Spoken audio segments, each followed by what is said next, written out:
Special intensive revision phase 3 ప్రారంభమైంది. 16 రాష్ట్రాలు 3 కేంద్రపాలిత ప్రాంతాల్లో దశల వారీగా ఎస్ఐఆర్ కొనసాగనుంది. రాష్ట్రాల వారీగా స్కెడ్యూల్ విడుదల చేసింది. తెలంగాణ, పంజాబ్ రాష్ట్రాల్లో ఎస్ఐఆర్ ఫేజ్ 3 స్కెడ్యూల్ విడుదలైంది. జూన్ 15 నుంచి 24 వరకు సన్నాహాలు, శిక్షణ, ప్రింటింగ్ ప్రక్రియ ఉంటుంది. జూన్ 25 నుంచి జూలై 24 వరకు ఇంటింటికి బిఎల్ఓలు పర్యటిస్తారు. పోలింగ్ కేంద్రాల హేతుబద్ధీకరణ జూలై 24 లోపు పూర్తి చేస్తారు. జూలై 31న డ్రాఫ్ట్ ఓటర్ జాబితా విడుదల కానుంది. జూలై 31 నుంచి ఆగస్టు 30 వరకు అభ్యంతరాలు, క్లెయిమ్స్ స్వీకరణ ఉంటుంది. సెప్టెంబర్ 28 లోపు క్లెయిమ్స్, అభ్యంతరాల పరిష్కారం చేస్తారు. అక్టోబర్ 1న తుది ఓటరు జాబితా ప్రచురణ ఉంటుంది.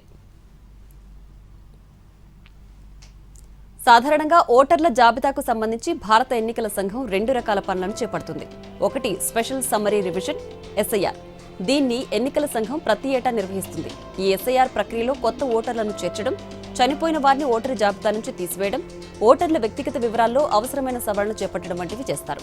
రెండోది స్పెషల్ ఇంటెన్సివ్ రివిజన్. దీన్నే సర్ అంటారు. ఒక ప్రత్యేక ప్రయోజనం కోసం ఎన్నికల సంఘం ఈ ప్రక్రియను నిర్వహిస్తుంది. ఎస్ఎస్ఆర్ మాదిరిగా కాకుండా సర్ను చేపట్టినప్పుడు ఓటర్ల జాబితాలోని వారంతా తమ ఎన్యూమరేషన్ ఫామ్లను సమర్పించాల్సి ఉంటుంది. సర్ ప్రక్రియ 5 దశల్లో జరుగుతుంది.